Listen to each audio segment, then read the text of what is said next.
It's week 1 NFL, and we have Pete Prisco's Power Rankings, baby.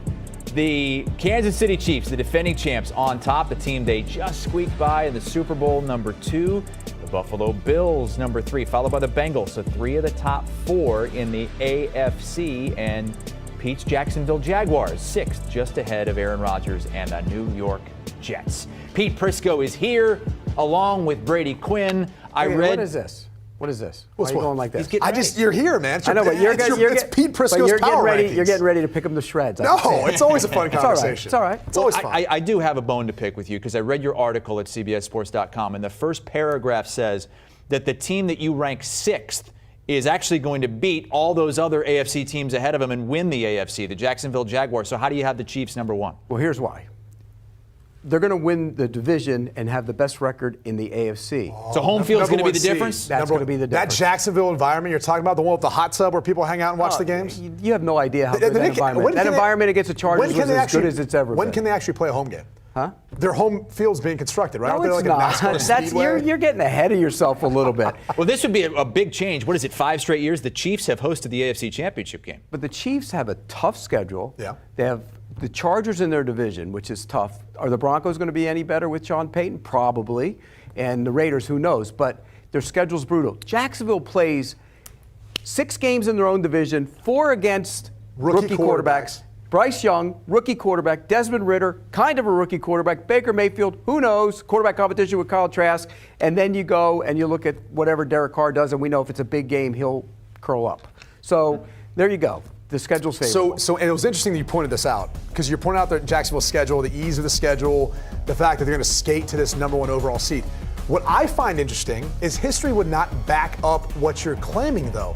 The last 3 years since we've gone to 7 teams per conference. In fact, there's only been one instance where we've had only one team make it. There's usually multiple teams from the toughest divisions that end up making it into the playoffs. In fact, there was 3 last year from the NFC East.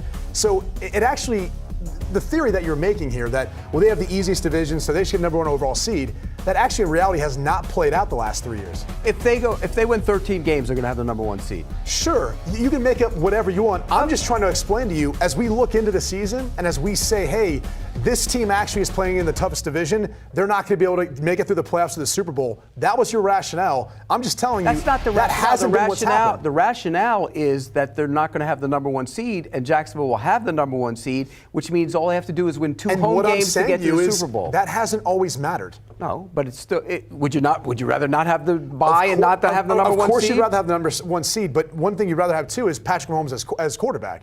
Which, if he's the best player in the league, which he is, okay. Why wouldn't you always say that that's then the team that you're looking in the Super Bowl? Because what you used to do is you used to say, well, they got Aaron Rodgers, so Green Bay is going to be but I didn't put the Jets. I didn't pick the Jets in there, no, which is interesting. We'll get to that. No, I did not. By the way, here's the thing. Jacksonville plays Kansas City week 2. It's going to be 120 degrees, and Kansas City's not going to be used to that. They're going to win that game. That's going to be the deciding Trust me, factor. I've been in training camp in there in Kansas City. It gets hot, okay? Not like Jacksonville. There's nothing. Jacksonville's like hell sometimes. That's how hot it is. That's why you moved away. Let's move to the team right behind Jacksonville in Pete's Power Rankings, the New York Jets.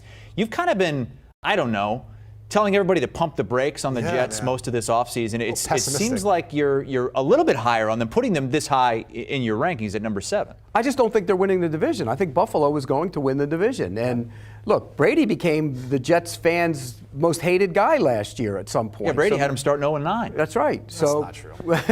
So maybe I'll take over maybe it that was now. hated, but the reality was I told Jets fans you had a problem at quarterback.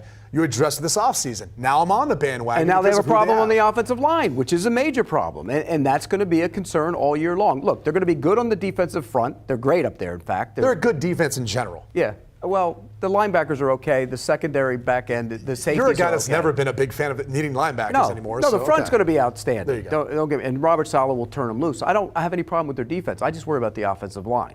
And plus, there's a lot of young players on that team. They don't know how to win those kind of games yet. You got to learn how to do it. They haven't learned how to do it yet. You always say this, and yet again, it goes back to Rodgers had young players that he was playing with too, and you'd still picked them to make it to the Super Bowl. You're not in this instance. I find it kind of interesting. Look, I don't know that they get to the Super Bowl this year. They're not my Super Bowl. Are they winning pick. the division? I think they are, yeah. Okay, if it was up to me right now with where the odds are sitting, I would bet on the New York Jets to win the division. I'm sorry, I just would not. I would take Buffalo. I think people are sleeping on the Bills. I definitely more than last season. I think at this time last year you had the Bills as your Super Bowl did. champion. A lot of people sleeping on Buffalo Bush. because Josh I Allen mushed was Bush. turning it over. Let's move on to, and we showed the top 10. Let's go into the teens. And when was the last time you did a power rankings? It was a couple months After ago. the draft. Right after the draft. So, one of the biggest movers, if not the biggest mover since then, the Washington Commanders, up 5 spots since your last power rankings to number 13. Why are you so high on them all of a sudden? Their roster is talented across the board. There's no doubt about that.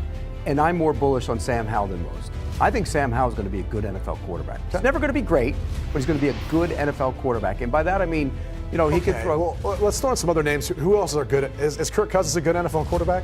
Yes. Okay. Is Dak Prescott a good NFL quarterback? Yeah. Yeah. He's going to be like that. That's what he's going to be. Okay. He's going to be in that group. You've got Dallas ranked 10th. You've got Minnesota somewhere behind Washington. Yeah. And Minnesota's not even in the top 20. Yeah, I'm trying to put this all together. You want every team in the top 15? I mean, you can't put them all in. But I guess I'm asking you, what justifies what's happened since not in the draft, but really since last year, that would make you think that Washington's that much better, or they would be a top half of the league team? Because I think the way their defense is going to play this year, Emmanuel Forbes has been outstanding in He's been training great. camp. That really upgrades a secondary that needed it. They're going to be able to rush the passer better than they did a year ago. Chase Young's banged up, but he'll be back in there. And I think that's going to help. They've upgraded their offensive line. The weapons look great. They can run the ball. Okay. And I think Sam Howell's better than people give him credit for. He's had an unbelievable training camp preseason. No one can take that away. We kick off the season Thursday. Obviously, it's the game that we've been counting down to all season long. It's the Chiefs, the defending champs. It's the Lions, a team that so many people expect big things from. But Pete, you've got the Packers ranked just ahead of the Lions. How's that? Because I think the Packers are going to win the division. I think the Packers have, defensively, they're loaded. When you look at their offensive line, if Bakhtiari is healthy, yeah. the group up front is really good. And I know the Lions are good on the offensive line as well. And I think Love is going to be better than he's getting credit for. And believe me, I'll sit here and say it. When he came out, I didn't think he was going to be a good quarterback.